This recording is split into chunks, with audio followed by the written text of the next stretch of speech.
The Landcare community across New South Wales has faced and overcome significant challenges in 2020. The unprecedented severity of the bushfire season saw fires ravage parts of our state, taking lives, destroying homes, wildlife and habitats for threatened species. The devastating impact of this crisis was compounded by flooding, drought and the onset of the pandemic.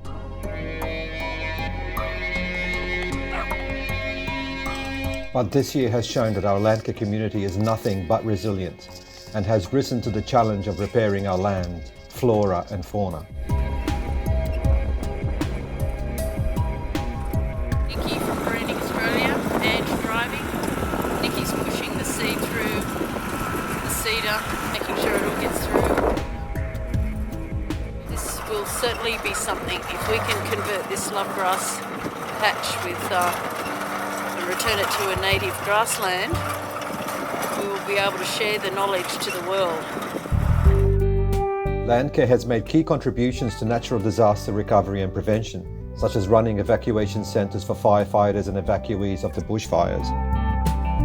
We have also resumed our tree planting events and workshops across the state, in keeping with COVID-safe guidelines. As in nature, deeper connections within our community reduce isolation and bring strength and stability. Our meetings and events have adapted to online formats to continue communication and collaboration. Thanks everyone. It's been a really good morning, and I'll see you on the other Zoom at just before 1. The year 2020 has seen a chain of extreme events that have really upended all our lives. We have seen floods, we have seen droughts, we have seen bushfires, and we have seen the COVID-19 pandemic. And yet our Landcare community remains resilient and adaptable, and they've worked very hard all year to make sure that we remain socially connected. Now let's hear from our coordinators to see how they've been able to rise up to the challenges and really deliver for Landcare in New South Wales. 2020's been a bit of a wild old year down here, and what's kept me strong have to be relationships. I guess I've watched Landcare change through the strength of its connections and its relationships. I guess when all the reviews and the reports are all done, when the dust from the drought and the water from the flood and the smoke from the fire all settles down, what it is that's important are good, strong relationships. 50% of the area that Clarence Landcare covers was impacted by bushfires in the last fire season, with massive loss and damage to property and the environment as well. Groups have been successful in getting grants to help kickstart their Landcare work, so we're on the road to recovery.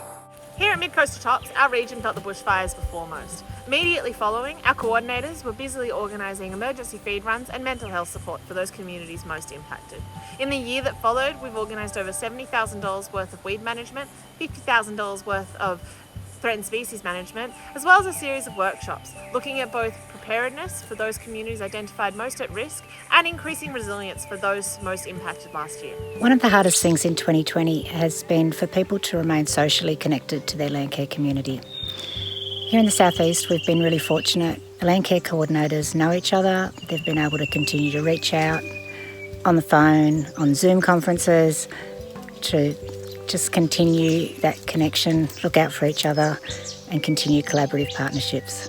Landcare is still standing. Landcare is still standing. Landcare is still standing. Landcare is still standing.